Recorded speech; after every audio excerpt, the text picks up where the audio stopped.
मंगल मूर्ति सतगुरु मिलवै सर्वाधार। मंगलमय मंगल कर विनो बारंबार। ज्ञान उदधि अज्ञान घन सतगुरु शंकर रूप।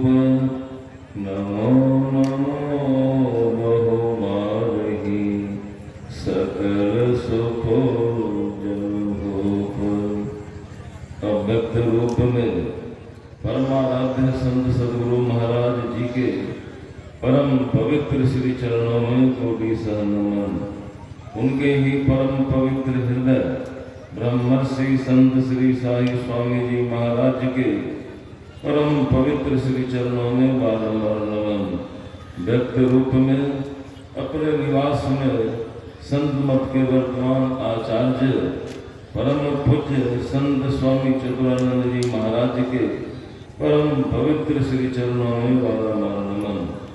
मंच पर विराजमान सर्वशक्तिमान सम्माननीय साधु महात्मागण, सम्माननीय मधेपुरा जिला संत मत सत्संग समिति के पदाधिकारीगण, सदस्यगण, सत्संग सेवा समिति के पदाधिकारीगण, सम्माननीय धर्म प्रेमी सज्जनों, परम आदरणीय माताओं एवं भक्तिमती बहनों, बोलिए प्रेम से श्री सद्गुरु महाराज की जय। एक बार मैं जब कृपा घाट में रहता था, उस समय खगड़िया कॉलेज के प्रोफेसर सम्माननीय पुष्पानंद बाबू थे।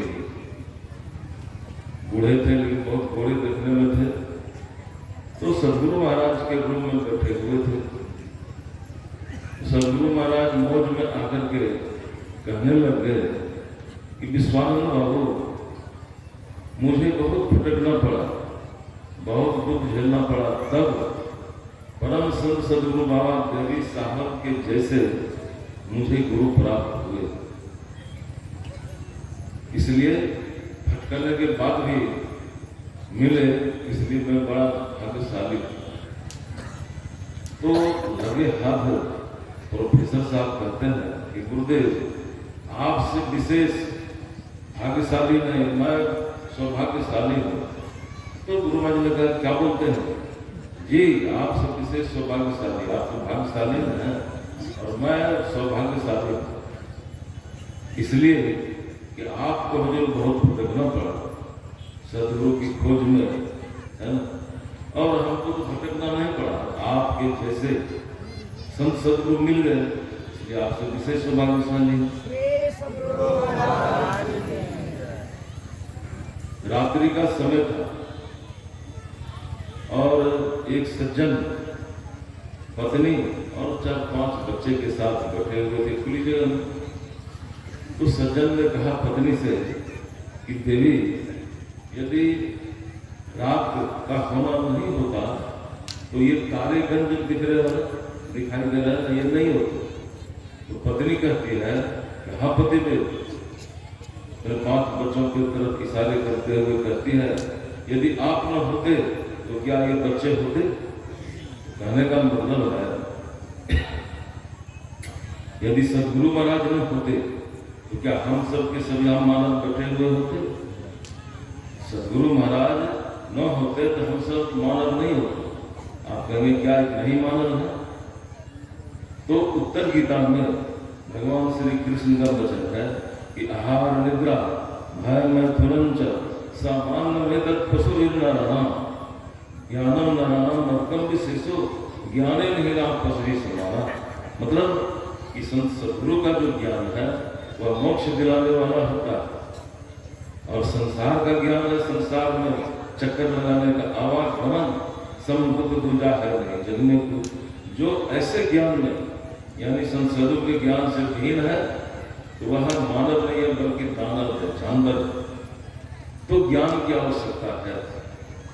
आप देखिए कि संसार में किसी को कुछ मिला है तो कब मिला है तब जब उसके लिए उन्होंने कुछ किया।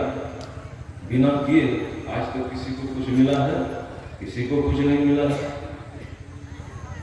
सीखना पड़ता है ना, बिना किए मिलता नहीं है। इसलिए करने के लिए सीखना पड़ता है कि करेंगे तो कैसे करेंगे, और सीखने के लिए कहाँ जाएंगे, तो गुरु की आवश्यकता होती है।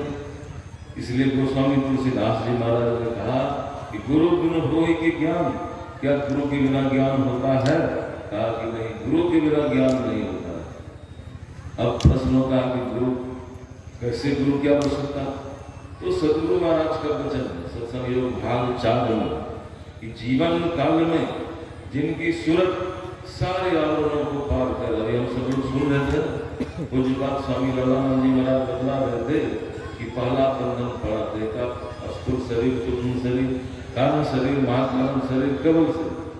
तो सदगुरुओं ने लिखा कि जीवन काल में जिनकी सूरत सारे आवरणों को पार कर शब्दातीत समाधि समय लीन होती है, और पिंड में बरतने के समय, मतलब शरीर में उतरने के समय उन्मुनी रहने में, सार शब्द में सूरत लगी रहती है, तो ऐसे पुरुष पूरे और सच्चे संत सदगुरु कहे जाते हैं। तो ऐसे संत सदगुरु की आवश्यकता है। ऐसे संत सदगुरु के पास जाएंगे तो आपको वह ज्ञान मिलेगा। कौन सा ज्ञान? तो परम संत भगवान बुद्ध का वचन है कि ज्ञान के बिना ध्यान नहीं, और ध्यान के बिना ज्ञान नहीं। मतलब संत सदगुरु बुद्धि बतलाते हैं, तरीका बतलाते हैं, भजन भेद बतलाते हैं। आज हमारे जो संत परम संत स्वामी चिदानंद जी महाराज दीक्षा बतलाएंगे, भेद बतलाएंगे।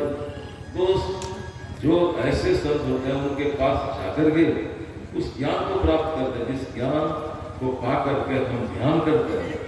ध्यान करने से वह ज्ञान मिलता है, वह ज्ञान जिस ज्ञान, मैंने जब कुप्पा घाट में रहता था तो एक पत्रिका में लोग पढ़ रहे थे, मैं सुन रहा था, विवेकानंद जी महाराज का लेख था कि यथार्थ में यथार्थ ज्ञान ही मोक्ष कहलाता है। ये संसार का ज्ञान यथार्थ ज्ञान नहीं है। इन 5 इंद्रियों के द्वारा जो हम ज्ञान करते हैं, ये तो संसार में जाने वाला ज्ञान है, दुखों में जाने वाला, पड़ा जाने वाला ज्ञान है। यथार्थ ज्ञान है इन इंद्रियों से, इन शरीरों को पार करके जो ऊपर उठ जाता है, यथार्थ में वही ज्ञान है। तो ज्ञान की आवश्यकता है। उपनिषद में आया, श्री जवान दर्शन उपनिषद में, ज्ञान शौचम परित्यज्य वाह्य योरंते नर समूढ़ कांचन त्यक्त्वा लोष्टम गृह्णादि सुब्रत। अर्थात ज्ञान सोच को छोड़कर जो बाहरी सोच में लगा रहता है, तो वह मूल सोने को छोड़कर मिट्टी का ढेला लेता है। मतलब कि जो केवल बाहरी शुद्धता या पवित्रता में लगा रहता है, ऐसे को कहा तो मूल मिट्टी का ढेला लेता है, सोने को छोड़कर मिट्टी का ढेला। इसी को अनाथ श्री शंकराचार्य जी महाराज ने कहा, जो बहुत उच्च कोटि के ज्ञानी थे, संत। उन्होंने कहा कि कुरुते गंगा सागर गमनम व्रत परिपालन मतवादानम ज्ञान विहीन सर्व मतेन मुक्ति भजति न जन्म सतेन। अर्थात कोई करता गंगा सागर को ही प्रस्थान, कोई व्रत का पालन करता अथवा देता दान, यही किंतु सबका मत है। जो रहता ज्ञान विहीन 100 जन्मों में भी पा सकता मुक्ति नहीं होती। तो आप बाहर बाहर भ्रमण करते रहेंगे, दौड़ते रहेंगे, तो आपको वह ज्ञान मिलने वाला नहीं है। बाहर में दौड़ते रहेंगे, नहीं मिलने वाला है। इसलिए हम लोगों ने सुना कि अंदर में चलना होगा। मतलब हम बाहर में चल रहे हैं, बाहर से हमको मुड़ना होगा अपने अंदर, अपने है तो मुड़ना होगा, तब आपको वह ज्ञान मिलेगा, तब उस ज्ञान की प्राप्ति होगी। उपनिषद में आया, उत्तिष्ठत जागृत प्राप्त परिणामे बोधत क्षुरस्य धारा निशिता दुरत्या दुर्गम पतस्त वयोवदन्ति। अरे विद्याग्रस्त लोगों, उठो और अज्ञान निद्रा से जागो, श्रेष्ठ पुरुषों के पास जाकर के उस ज्ञान को प्राप्त करो। अब यहाँ पर प्रश्न होता है, श्रेष्ठ पुरुष कौन? श्रेष्ठ पुरुष क्या? शरीर में बहुत बल हो गया है, शरीर का आकार प्रकार देखने में बड़ा सुंदर है, बहुत बड़े धनवान है, बहुत बड़े विद्वान है, अपने तन को खूब सजाना जानते, तो क्या श्रेष्ठ हो गए? ऐसे कोई श्रेष्ठ नहीं होते हैं। तो श्रेष्ठ होते हैं कौन? श्रेष्ठ होते हैं वो जो चरित्रवान होते हैं, जो मन को सजाना जानते हैं। मन वही सजा सकते हैं, उसी का मन सजा हुआ हो सकता है जो चरित्रवान होगा। चरित्रवान वही होगा जो ईश्वर का यानी संत सदगुरु महाराज की भक्ति करता हो। कबीर साहब की वाणी में है कि हमरे सत्य नाम धन खेती, मन का बैल सुरत हर बहा, जब चाहे तब ज्योति। सत्य नाम का बीज बोआया, उपजे हीरा मोती, इस खेतन में नफा बहुत है, संतन लुटा सेती। कह कबीर सुनो भाई साहब, पुलट्टी पुलट्टी नर ज्योति। मतलब संत कबीर साहब ने कहा कि मन को बैल बना करके रखना पड़ेगा।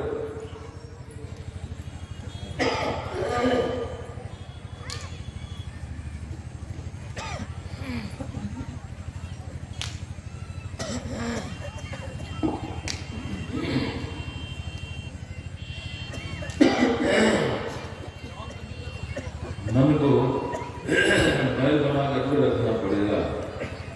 बैल बनाना मतलब जिस तरह से हम सब लोगों को भजन भेद दिया गया है, तो भजन भेद के समय, देने के समय या लेने के समय बतलाया गया है कि ब्रह्म मुहूर्त में जग करके ध्यान करो, दोपहर में ध्यान करो, शाम में ध्यान करो, और रात्रि के समय जब भोजन के उपरांत आप जाते हैं विश्राम करने, उस समय भी जब तक मन लगे तब तक ध्यान करके ही सो। ये 4 वक्त हैं। तो जो चारों वक्त मन को ध्यान में लगाता है, उसी का मन बैल अर्थात बस में होकर के रह सकता है। तो जो इस तरह से मन को उस खेती में लगाता है, परमात्मा प्राप्ति की खेती में, तो खेती करने वाला क्या करता है? खेत की जुताई करता है, उसमें बीज डालता है। तो हम सब लोगों को भी आज जो दीक्षा नहीं लिया है, जिनको बीज नहीं मिला है, आज बीज पड़ेगा। जो दीक्षा लेंगे उसके अंदर बीज पड़ेगा। वह बीज है मानस जप, मानस ध्यान और दृष्टि की क्रिया, भक्ति बीज है। तो भक्ति बीज पाकर के जो मन को ध्यान भजन में लगाता है, उसका मन बिल्कुल सजा हुआ होता है। ऐसे होते हैं श्रेष्ठ, ऐसे श्रेष्ठ होते हैं। संत सदगुरु महाराज की वाणी में है कि मुक्ति मार्ग जानते, साधन करते नित्य, साधन करते नित्य, सत्य चित जग में रहते, दिन दिन अधिक विराग, प्रेम सत्संग सो करते। ऐसे जो होते हैं वो श्रेष्ठ होते हैं। ऐसे के पास जाएंगे, जाने पर तो आपको क्या मिलेगा? दृढ़ ज्ञान, मजबूत ज्ञान। दृढ़ ज्ञान समझा, बोध दे बुद्धि को हरते, संशय दूर बहार, संत मत स्थिर करते। ये संत मत यानी संतों का विचार, संत मत स्थिर करते। में ही ये गुण घर जोई, गुरु सोई सचित, मुक्ति मार्ग जानते, साधन करते नित्य। तो मजबूत ज्ञान, सच्चा ज्ञान आपको मिलेगा। आप देखिए कि संसार में बहुत लोग पढ़ लिख करके उससे कुछ बन गए हैं, वो डॉक्टर बन गए हैं, ये भी तो ज्ञान का स्तर है। इंजीनियर बन गए हैं, यह भी ज्ञान का स्तर है। कोई बहुत बड़े वैज्ञानिक बन गए हैं, वो भी ज्ञान का स्तर है। हमारे वैज्ञानिक लोग चले गए चंद्रलोक, ये भी ज्ञान का स्तर है। लेकिन ये ज्ञान से आपको शांति मिलने वाला नहीं है, मोक्ष को प्राप्त कर नहीं सकते। कहने का मतलब है उस ज्ञान की आवश्यकता है।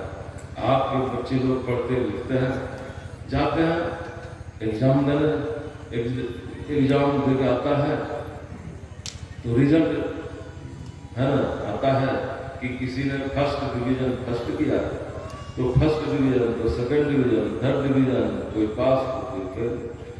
एक बहुत बड़ा धर्मान आदमी था, अपने लड़के के पीछे बहुत रुपये धन खर्च के पढ़ाने लिखाने में, वह कर गया फेल। तो पिताजी ने पूछा कि बेटे अरे तुम क्या किया? परीक्षा दिया, एग्जाम दिया, तो रिजल्ट क्या है? तो कहता है पिताजी अरे वो डॉक्टर का जो बेटा है ना तो फेल कर गया, वो दरोगा का बेटा फेल कर गया। अरे तुम क्या किया? तो कह तो रहे हो पिताजी वो इंजीनियर का बेटा फेल कर गया। अरे तुम क्या किया? तो कहता है कि पिताजी तो क्या उससे हम बाहर हैं क्या? मैं भी फेल कर गया। तो कहने का मतलब है कि ये जो बाहरी ज्ञान है, ये ज्ञान से आपको शांति मिलने वाला नहीं। इस ज्ञान से शांति मिलने वाला नहीं। इसलिए अभी हम लोगों ने ग्रंथ का पाठ वर्ष में सुना, योग सीखो, मतलब योग करने के लिए सीखना पड़ेगा। सीखना पड़ेगा। सीखना यानी ज्ञान की आवश्यकता है। तो ज्ञान को प्राप्त करके योग करेंगे तो आपको मोक्ष मिलेगा। एक बहुत बड़े धनवान आदमी आया कि महात्मा जी के पास, कहता है महात्मा जी मैं तो बहुत बड़े धनवान हूँ, कोई चीज़ की कमी नहीं है, 2-3 पत्नियां हैं, बहुत सारे बच्चे हैं, घर मकान बनाने के लिए एयर कंडीशन का मकान है, बहुत सारे नौकर चाकर सेवक सेविकाएं हैं, दास दासियां हैं, किसी चीज़ की कमी नहीं है, पर शांति नहीं मिल रही है। इसके लिए आप कुछ उपदेश करें। तो महात्मा जी सुन रहे हैं, तो वो निवेदन कर रहे हैं, प्रार्थना कर रहे हैं। तो महात्मा जी केवल सुन ही नहीं रहे थे, सुन रहे थे और सोच रहे थे कि इसको जो मैं उपदेश करके सुनाऊंगा, समझाऊंगा, तो मैं करके ही क्यों समझा। महात्मा जी की कुटिया के आगे कुछ क्यारियों में पौधे लगे हुए थे, लगा के रखे थे, और कुछ क्यारी खाली थी। महात्मा जी उठे और क्यारी के मेड़ पर बैठे और पौधे उखाड़ करके खाली वाली क्यारी में लगाना शुरू किया। तो वो कहता है कि महात्मा जी आपसे मैं बार बार निवेदन किया कर रहा हूँ, बहुत आशा लगा करके आया आपके पास, मुझे शांति नहीं मिल रहा है, इसके लिए कुछ उपदेश कीजिए। आप पौधे लगाने लगे। तो कहता है महात्मा जी कि देखो, जो तुमको मैं कह करके समझाता वो तो मैं करके दिखा रहा हूँ, क्या मैं समझा नहीं।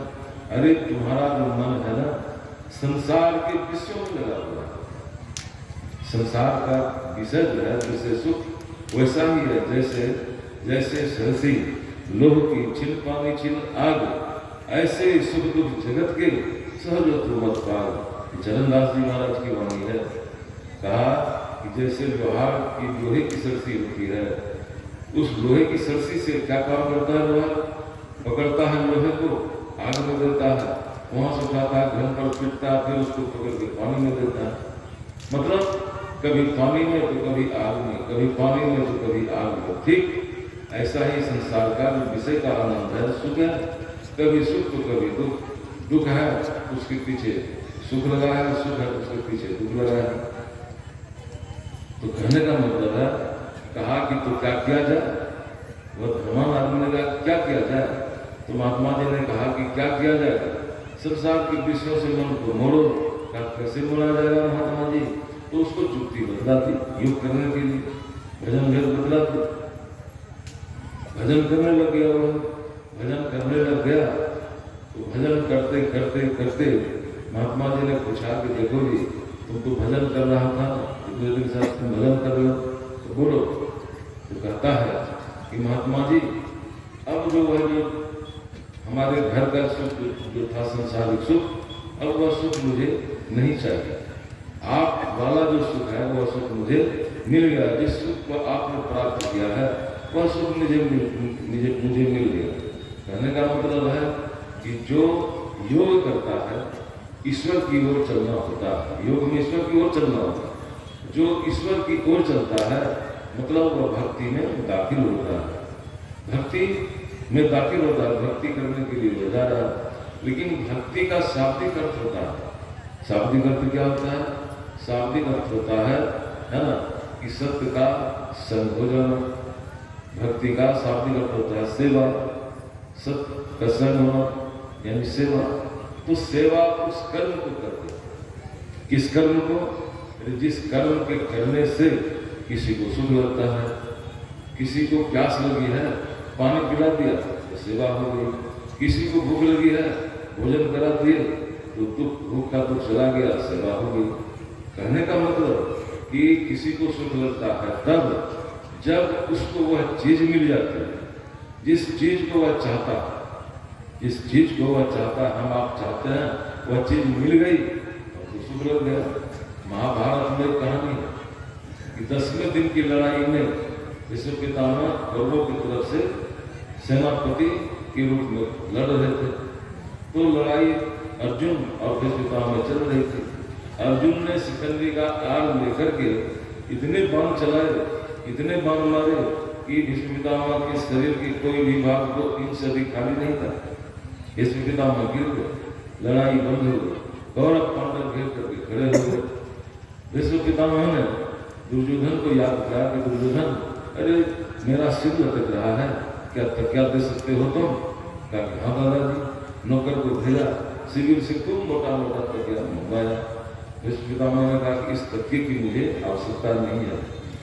अर्जुन को याद किया कि क्या अर्जुन तुम तकिया दे सकते हो? कहा कि हाँ दादाजी, जबकि मैं बिछावन दिया है, मैं तकिया भी दे सकता हूँ। गांधी पर चढ़ाया, कर्कश से बांध निकाला, गांधी पर चढ़ा करके खींच करके मारा कुछ ललाट पर, और ललाट को छिपते हुए जाकर के जमीन में टिक गए। झुला हुआ लटका हुआ मस्तक बिल्कुल सीधा हो गई। तो भीष्म पितामह ने कहा, सब बात बेटा अर्जुन, अरे तुमने जैसा बिछावन दिया वैसा तकिया दिया। कहने का मतलब कि अर्जुन के द्वारा जो यह कर्म हुआ तो भीष्म पितामह को शुभ लगा। भीष्म पितामह ने आशीर्वाद प्रदान किया कि जाओ, ऐसा तुम करके मेरे सुरत्व का सम्मान किया है, यदि आज तुम ऐसा नहीं करता तो मैं तुम्हें इस महासंग्राम में पराजय का साथ देता। कहने का मतलब कि किसी को सुख लगता है तब जब उसको वह चीज मिल जाती है, ठीक है। तो अब यहाँ पर प्रश्न है कि हम ईश्वर की सेवा करेंगे तो ईश्वर क्या चाहते हैं, कौन सी चीजों को चाहता है ईश्वर? जबकि पूरे संसार को ईश्वर नहीं बनाया, सब उनका है, तो किस चीज को ईश्वर चाहता है? यह तो योधन जी महाराज की वाणी में है कि साईं सब संसार में मतलब कब व्यवहार, जब लग पैसा घाट में दौलत ताको यार संगी संग डोले, पैसा रहा न पास यार मुझसे नहीं बोले, कह गिरधर कबीराय गलत बगैर जी प्रीत यार कोई दुर्ला देखे, है ना। मतलब कि संसार में, है ना, किसी के पास यदि धन है, दौलत है, रहने का घर मकान है, कोटा है, अलमारी है, शरीर में बल है, बैंक बैलेंस है, तो उसके पीछे पीछे बहुत घूमने वाले हैं। आप चले जाइए स्टेशन पर, आप देखेंगे प्लेटफार्म पर कि किसी का पैर मोटाया हुआ फंगड़िया से, किसी का मुंह खुला हुआ है, किसी के सिर पर बाल जमा हुआ है, कीड़े बहुत खोले हुए हैं, शरीर पर कपड़ा नहीं है, नंगे घूम रहे हैं बेचारे, उसको कोई देखने वाला नहीं। जब गाड़ी से लाखपति, अरबपति, खरबपति आ रहे हैं, जा रहे हैं, सब तरह के लोग आ जा रहे हैं, देखते हैं बगल हो जाते, उसको कोई देखने वाला, पूछने वाला नहीं है। लेकिन उसको भी देखने वाला है, जिन्होंने उसको बनाया है, उन्होंने उसको देखने वाला है, देखता है। तो परमात्मा क्या चाहते हैं? संसार की चीजों को नहीं, संसार की चीजों को नहीं चाहता है। एक कहानी सुनाता हूँ, सदगुरु महाराज के प्रवचन में मैंने पढ़ा कि एक राजा गया शिकार करने जंगल, तो देखा जंगल में एक छोटा सा मुनि बालक जो 5 वर्ष का होता हो। तो राजा के मन में हुआ यह बालक, मुनि बालक जंगल में रहने के लायक नहीं है। राजा ने कहा कि ए मुनि बालक, तुम चलोगे मेरे साथ? कहा कि तुम्हारे साथ जाऊंगा तो तुम कैसे रखोगे? अरे जैसे मैं रहूंगा, जो मैं खाऊंगा, इस तरह से मेरी रखवाली होती, उसी तरह से तुम्हारी भी होगा, है ना। तो मुनि बालक कहता है कि नहीं, शर्त है कि तुम मत खाओ मुझे खिलाओ, तुम मत पहनो मुझे पहनाओ, और जब मैं सो जाऊँ तो तुम खुद चल करके मेरी रखवाली करो। कहा कि नहीं, ऐसा नहीं होगा। तो मुनि बालक ने कहा कि नहीं, हमारा राजा ऐसा है, हमारा मालिक ऐसा है कि पलटू साहब की वाणी में कि पलटू सोवे मगन में, साहिब चौकीदार मगन हुई सोवन लागे, दोनों पांव पसार देख के दुश्मन भागे, जगरी सिर पर राम ताही को बार न वागे, मैं गाफिल में रहूं अपनी आपे ताके, हमको नहीं सोच सब उनको भागी, पल भर भरत न घोर नृत्य खबर हमारी, लाज तजा जिन राम पर दार दिया सिर भार, पलटू सोवे मगन में साहिब चौकीदार। कहा कि हमारा मालिक ऐसा है, ऐसे मालिक को छोड़कर के हम आपके साथ नहीं रह सकते। तो ऐसे होते हैं ईश्वर, मतलब ईश्वर सबको खिलाते हैं, सबको पहनाते हैं। जब सो जाते हैं हम सब लोग तो कौन रक्षा करने वाले? बस एक ईश्वर। तो ऐसे ईश्वर संसार की चीजों को नहीं चाहते। एक आर्य समाजी महात्मा हुए, उन्होंने लिखा है, अजब हैरान हो भगवान तुझे कैसे रिझाऊं मैं, न कोई वस्तु है ऐसी जिसे सेवा में लाओ न, करो किस तौर आवाहन कि तो मौजूद है हल्ला, निरादर है बुलाने में अगर घंटी बजाओ न। लगाना भोग का तुमको यह भी अपमान करना है, न जो सब जग को खिलाता है उसे कैसे खिलाऊंगा। न गर्दन है न बाहें है न सीना है न पेशानी, तो हो निर्लिप्त नारायण चंदन कहाँ लगाऊंगा। मतलब कि संसार में जितने मानने वाले हुए ईश्वर को, सबों ने कहा ईश्वर एक है, एक अनेक अरूप अनामा सच्चिदानंद प्रधान, एक अनेक अरूप अनामा आज सच्चिदानंद प्रधान। मतलब परमात्मा एक है, उसका कोई आकार प्रकार रंग रूप नहीं है और अन्य यानी इच्छा रहित है, कामना रहित है।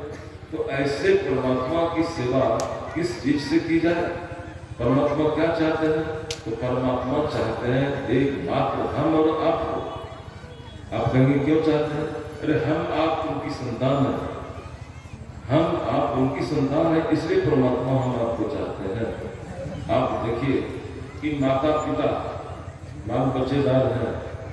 मैंने इस कहानी को कितने बार सुना हूँ, संत साई स्वामी महाराज की है ना सेवा में दिनों में रहा, तो कहते थे कि जिनके माता पिता बाल बच्चेदार हैं, बच्चा आ करके माता की गोद में बैठता है तो माता को बड़ा सुख लगता है, या पिताजी की गोद में बैठता है तो बड़ा सुख लगता है, और उस बच्चे को भी सुख लगता है।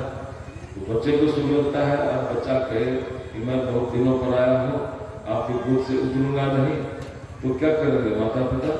अरे जबरदस्ती उसको उतारेंगे, जाओ खेलो, काम करने दो। क्या हम छोड़ेंगे नहीं, कंठ पकड़ के लटक जाएगा, तब तो जबरदस्ती 2-4 लपड़ थप्पड़ धरा करके आप भगा दो। कहानी है कि राजा उत्तानपाद को 2 रानी थी, तो बड़ी वाली रानी में एक लड़का उनको प्राप्त हुआ था जिसका नाम था ध्रुव। ध्रुव ऐसे खेल रहा था, खेलते खेलते आया और पिताजी के गोद में जाके बैठ गया और छोटी माँ बगल में बैठी हुई थी, एक हाथ गर्दन में लगाया और एक हाथ पाँव पर लगाया, और गोदी से खींचते हुए हटाया, जाओ भागो यहाँ से, जाओ तपस्या करो, तपस्या करके मेरे पेट से पैदा हो, तब इस पिता के गोद में बैठना और तभी तुम इस राज्य के अधिकारी भी बन सकोगे, जाओ। भगा दिया वहां से और ध्रुव बेचारा चला गया अपनी माता के पास, सब कहानी सुनाया। तो माता जी क्या बोली? माता जी ने भी कहा कि बेटा, छोटी माँ ने तुमको जो कुछ कहा है बिल्कुल सत्य कहा है। ये पिता की गोद में तुम कब तक बैठोगे? कब तक? जाओ तपस्या करो, तपस्या करके तुम उस पिता की गोद में बैठोगे कि जो उस गोद से कभी उतरना नहीं होता। चल दिया, माता के वचन में विश्वास हो, पिता के वचन में विश्वास, गुरु के वचन में विश्वास होना ही चाहिए। माता के वचन में विश्वास करके वो चल दिया जंगल की ओर। रास्ते में मिल गए नारद बाबा। नारद बाबा घर से चले आ रहे थे, पूछा कि एक बालक, तुम इतना छोटा हो इधर कहाँ जा रहे हो? कहा कि मैं जा रहा हूँ तपस्या कर रहे। तो क्यों, क्या बात है? हाँ, माता जी का आदेश है, जाकर तपस्या करो और उस पिता की गोद में बैठो। पहले जंगल जा रहे हो, तुम मालूम है कि जंगल में हिंसक जानवर रहते हैं, खा जाएंगे तो वह मुनि क्यों? तो ध्रुव कहता है बालक कि महाराज आप ऐसे है ना मुनि है, ब्रह्म ऋषि है, और आपके मुंह से ऐसा वचन नहीं निकलना चाहिए। जब यह शरीर माता के पेट में था तो उस समय माता ने कितने अन्न खा के गला दिए, कितने तरल पदार्थ पिए, उसको गला दिए, और इस शरीर का वहाँ निर्माण हुआ। क्या वह रक्षा करने वाले उस जंगल में नहीं है? तो नारद बाबा ने कहा कि तो बच्चा बड़ा ज्ञानी है, तो ठीक है, तुम जुक्ति जानते हो। कहने जुक्ति तो नहीं जानता हूँ, जुक्ति बतला दीजिए। आप है ही, आपसे करके कौन मिलेंगे हमको जुक्ति बतलाने वाले? जुक्ति बतला दिया भजन में। जाकर उस जंगल में तब तपस्या किया, और तपस्या करके उस पिता की गोद में जाकर बैठा कि जहाँ से उतरना नहीं होता। वो उनकी गोद हुआ परम पिता परमात्मा की गोद में। हम सब लोग भी योग करेंगे, ठीक ठीक योग करेंगे। तो योग का मतलब, अरे संसार से हम लोगों का योग हो गया, और परमात्मा से वियोग हो गया। गुरु नानक देव जी महाराज की वाणी में है कि सुनने मार्ग आया, सुनने मार्ग जाए, परमात्मा निःशब्दम परम पदम। तो वहां से यह जीव छूटा, निःशब्द से शब्द में, शब्द से प्रकाश में, प्रकाश से अंधकार में, पिंड में। आंख बंद करके देखिए, हम जीवात्मा है तो कहाँ पर को पाते हैं? बिल्कुल अंधकार में पाते हैं। तो शून्य मार्ग से आया, और उसी तरह से जिस मार्ग से हम आए उसी मार्ग से चलना होगा। तो चलना होगा तब जब गुरु महाराज की वाणी है, गुरु जाप मानस ध्यान मानस कीजिए वे साध कर, इनका प्रथम अभ्यास कर सुक्ति शुद्ध करना चाहिए। ये योग है, इसको योग कहा गया।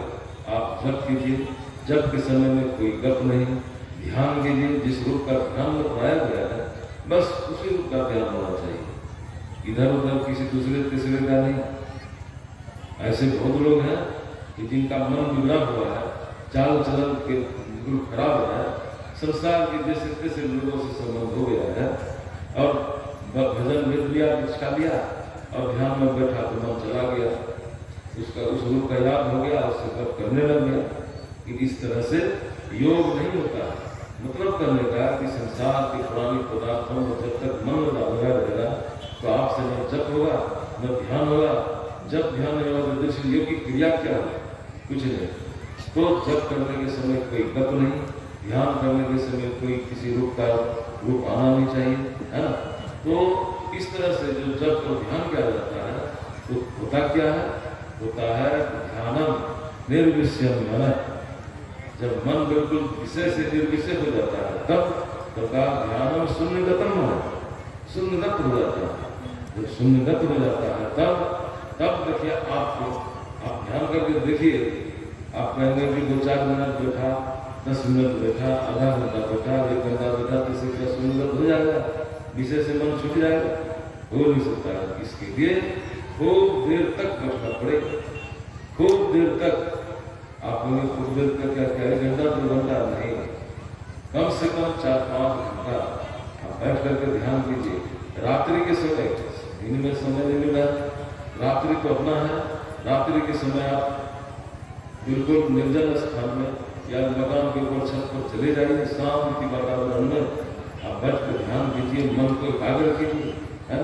मन विषय से छूटेगा, तो शून्यगत को प्राप्त करेगा, और तब जो आपको आनंद मिलेगा वह आनंद ऐसा है कि विषय का आनंद आपको भूल देंगे, विषय का आनंद छूट जाएगा। वह आनंद ऐसा है केवल शून्यगत होने पर, और शून्य से और ऊपर उठेंगे, मतलब प्रकाश से ऊपर उठेंगे, शब्द में जाएंगे, शब्द से ऊपर उठेंगे तो शब्द में चले जाएंगे। तो इसके लिए कहा कि दृष्टि योग की क्रिया करनी पड़ेगी। दृष्टि योग की क्रिया करेंगे, अंधकार से प्रकाश में जाएंगे, और शब्द साधना करें, प्रकाश में जाने के बाद शब्द सुनाई पड़ते मिल जाते हैं। तो उसके लिए नाना अनुसंधान की क्रिया होती है, सुरत शब्द योग। तो नाना अनुसंधान यानी शब्द को खोजना, शब्द को खोजना होता है, और सूरत को उस शब्द में जोड़ना होता है।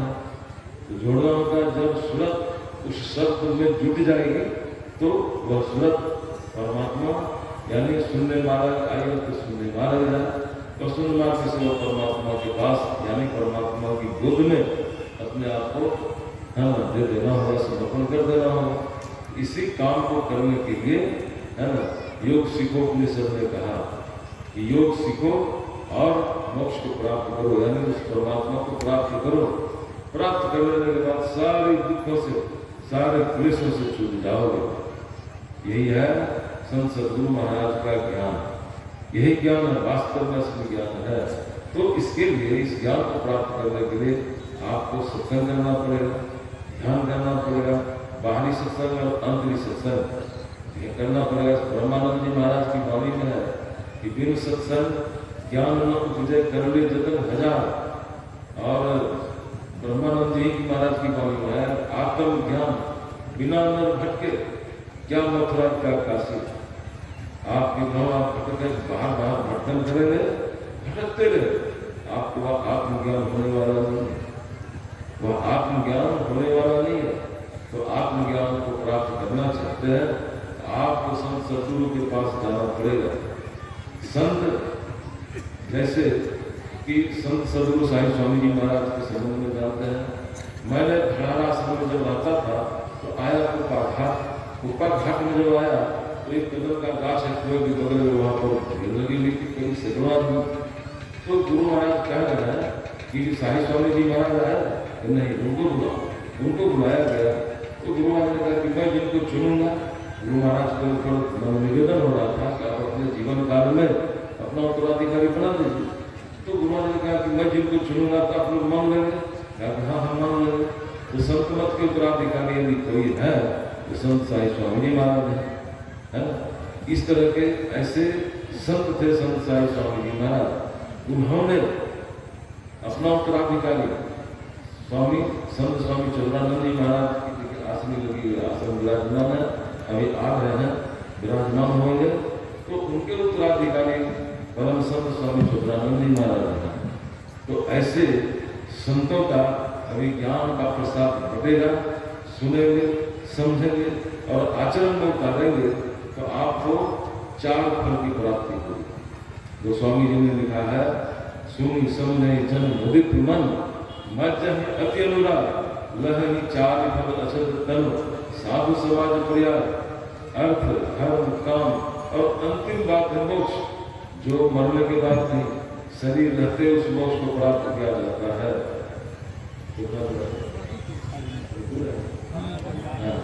तो सदाचार का पालन आवश्यक है। सदाचार के बिना आपका सब कुछ निराधार है, बेकार। स्वामी विवेकानंद जी महाराज गए थे अमेरिका के शिकागो शहर में, उन्होंने भाषण दिया कई दिनों तक, उपदेश किया। तो एक विद्वान अंग्रेज ने पूछा था कि स्वामी जी आपने जो इतने लंबे समय तक उपदेश किया तो इसका सार आप बता सकते हैं एकदम थोड़े में सिमट करके? तो स्वामी विवेकानंद जी महाराज ने कहा था इसका सार है सदाचार। आप सदाचार का पालन कीजिए, आप में गहराई होगी और संत समाज की कृपा बरसेगी, उतरेगी। इसलिए दिन दया संतन की नहीं, जानना इस राह को, हुआ नहीं होता नहीं वो गुण हारा है नहीं। बोली प्रेम से श्री सतगुरु महाराज की। श्री सद्गुरु महाराज की जय। स्वागत संग